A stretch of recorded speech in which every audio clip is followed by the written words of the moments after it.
อันที่สองมาแหละเรื่องการเฮ็ดดองวันนี้เรื่องการเฮ็ดดอกนี่อาหารการกินนี่อ้ายสองน้องหนึ่งว่าก็เมียนคือคบกับสาวคงเป็นอยู่เลยเนี่ยคนหน้าธนาคารก็มาพ่อมันก็ซื้อ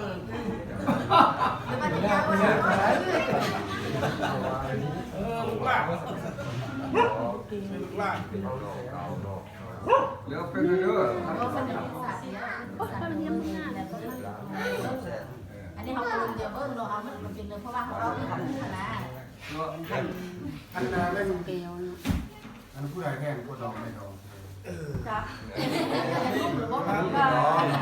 ค่อยๆนี่ไหมพอดองเนี่ยนะไอ้หูข้างในได้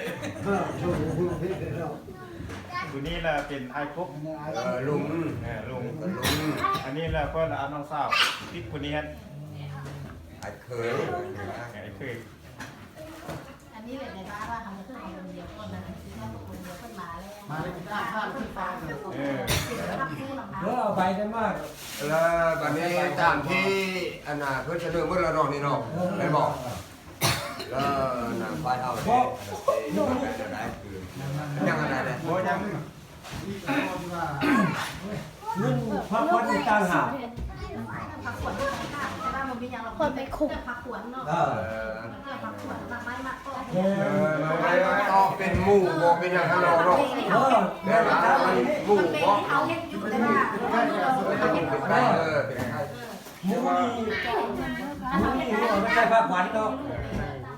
เป็นหมักเบงมาใกล้เนี่ยวะไก่หมูไปเร็วไก่เพราะหมูตัวนึงไม่ได้สิ่งหมูแล้วไก่หมูตัวนึงเราไปแล้วแล้วอ่อนนะใกล้มาเท่าที่ไตโอ้ยชาตึ้งเด้อเงินพักผ่อนต่างหาก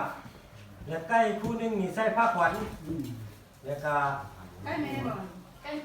โอ้ยไก่เดือดยาวเลยโอ้แล้วว่าเล่นนี่ผ่อนเลยใครท่านมาเจ้าใครพูดกับไปครับใช่เจ้าบอกแม่มาทั้งร้านคุณเจ้าสิคนดีใจไม่นิ่งเหมือนกันแล้ว แล้วก็มาบ่ให้แพ้ไผนานอยู่แหละหมูนี่หมูน้อยก็ได้นะหมูธรรมดาก่อนน้อยทำกับปั้นจันทร์ก่อนเนาะทำแก้ได้ปะ6-7 กรัมพุ่นแหละแล้วถ้าหมูใส่ให้ยาบ่นึงตัวนึงน้องเงินพักผ่อนพักผ่อนนี่เงินพักผ่อนนี่มันจะต้องเก็บมีเงินพักผ่อนมันให้เรียกให้ขึ้นเลยมีรถจะเข้าหมูบ่ล่ะฉันว่าปัดทุ่งไปนี่ซะจะอร่อยอันนี้ก็ดีนะเรียบร้อยแล้วค่ะที่ว่าก็ที่ว่าว่าเจ้าผู้มีอย่างได้บ่บัดนี้มามันก็มีได้เนาะผัวกับเมียคือคบกับสาวคงเป็นอยู่เลยคิดได้กับคิดน้อยแต่ว่าตัวนี้ต้องหาอภัยถือว่าคิดน้อยกับคิดไปได้คิดไปบ่ได้บ้านกฎหมายบ้านเมืองคนกัดแก้ไขให้บ่ได้ตัดสินว่าน้อยจะมาห้ากินไปบ่ได้นะน้อยเอามากอันนี้เป็นสำหรับกินได้ว่าสำหรับนี่ข้องเรื่องการเฮ็ดดองวันนี้เรื่องการเฮ็ดดอกนี่อาหารการกินนี่และเป็นอ้ายสองน้องหนึ่งวันนี้ข้อที่4เงินลามไผ่ลามเคยนี่50อันนี้แบบว่าล่ามไว้50มาเนี่ย50นี่ฮะฮะระยะทางเพื่อ50มั้ย50นั่นเอง50 ล้านให้รับคือรับไปมือเสียงมันถ้ามาไฟไส้กับปิ้งไฟปิ้งกับปิ้งจะเสียแม่ว่า2 ไฟ 2 กรัมเนาะ2 กรัม2 ไฟนิ่งกับไฟไส้น่ะเลยให้กระจายว่าอยู่ในเงินลำไผ่ลำเคยแต่ว่ากันว่าบวชบ่สิกับเมียบ่ป้าก็เป็นไปบ่ได้ ตามกรณีนี่ ตามกอแล้วนี่ระหว่างเหตุและผล อยู่ข้างไรนี่ก็เสียนมันเลย เออ แกงเลย แม่น ลูกเขาคือกันลูกพุ่น สมมุติว่าเฮาไล่นี้ก็ ไม่ได้พูดนี่ ทางฝ่ายยิ่งเสียให้ อย่าให้ ฝ่ายซ้าย ไรนี่บ่ ไล่ลานข่อยมากอ่ะเสียให้แล้ว มันเป็นเหตุผล มันก็มีเหตุและผล มันดีตามกฎหมาย บัดนี้ แต่ว่าตัวนี้เป็นแบบมันเงิน เงินลามไผ่ลามเคยไว้นะ อันดีแล้วก็แล้วเราได้เสีย เราจะทำแก้ผมเป็นเลย ว้าวเพื่อไว้เพราะนี่ข้อที่5นี่วัตถุฝ่ายซ้ายนี่มีหยังที่ว่ามาพอกับฝ่ายหญิงเส้นว่าเงินคำวัตถุดินดอนต้นหญ้า อันนี้ของมีก้อน ของมีก่อน ซับมูลที่มีก้อน สักมุ่งที่มีก่อนการแต่งงาน ที่ว่าอันนี้ฮันที่ว่ามันเอามาการนี้ให้เมียเนาะไปการนะคือว่าเขามีนะเป็นมูลเป็นมัด บอกไปมันตรงนี้ เปล่าคนเดียวเนี่ยนะ เอาไปยิ่ง เอาไปยิงนี่ชนะ ก็จะข้าวความ ยาเด้อ ยิงได้มาได้เลย น้ำตัวน้ำลายน้ำแมวบอกแล้วชิโม่ว่าบอกเฮ้ย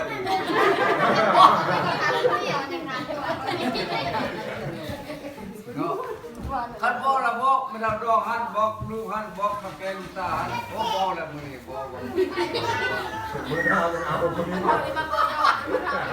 เดี๋ยวสิถามทางฝ่ายซ้ายนี่ตื่มนี่สิบ่ติบ่เจว่ามีลูกหลายคนบ่ เราพี่น้องแม่ลูกเราไปเลย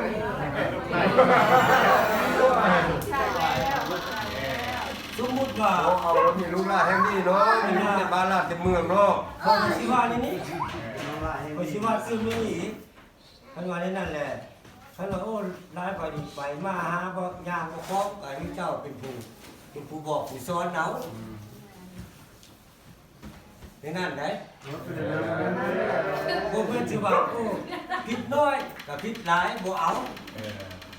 ทางเดินกันทางนี้ไปเขาทางยางเมืองอากับพวกกระสวนเอา เดี๋ยวมีแต่เดี๋ยวนี้เลยได้ต้องไฟยิ่งกว่าเด้อย่าเฝ้าโทรศัพท์ ได้มีตกปรุงเจือเจ๊บ่หรือว่าก็ว่าเพิ่นก็มี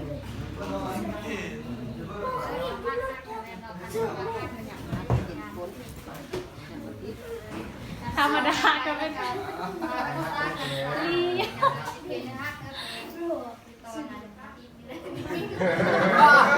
ก่งเนี่ยบอกเลยว่าไอ้ลูกเราทับไปดีเลย พักเราได้ว่าพัวเนี่ย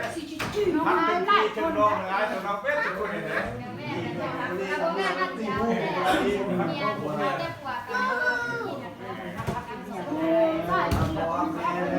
มีคนเดียว ตาบอมนะครับเป็นเบิ้ลตั้งแต่แล้วก็เดี๋ยวเขาเรียนจะเอาแต่พวกเขาพวกจะเอาแต่ยาบุกเต้นทุกคนมีพี่น้อง โอ้มาต๊อกมันรักแนวมันนั่นเมื่อแล้วก็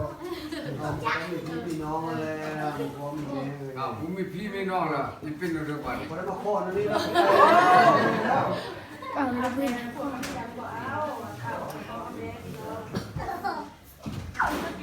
แล้วอันนี้เนาะทางเจ้าบ้านเจ้าสาวก็ถือว่ามาพักกันแล้วเนาะทุกกลุ่มแล้วเนาะเดี๋ยวนี้ทางห้องจะถามว่านี่เป็นโคมดี คือผู้เดียวสิอ่านให้ มีเป็นเลิก อันน่ะตัวนี้สำหรับนี่กล้องที่ขึ้นอยู่ทางนี้นี่น่ะมันก็จะต่างกับที่อยู่ทางนั้นเนาะเพราะว่าไฟยิ่ง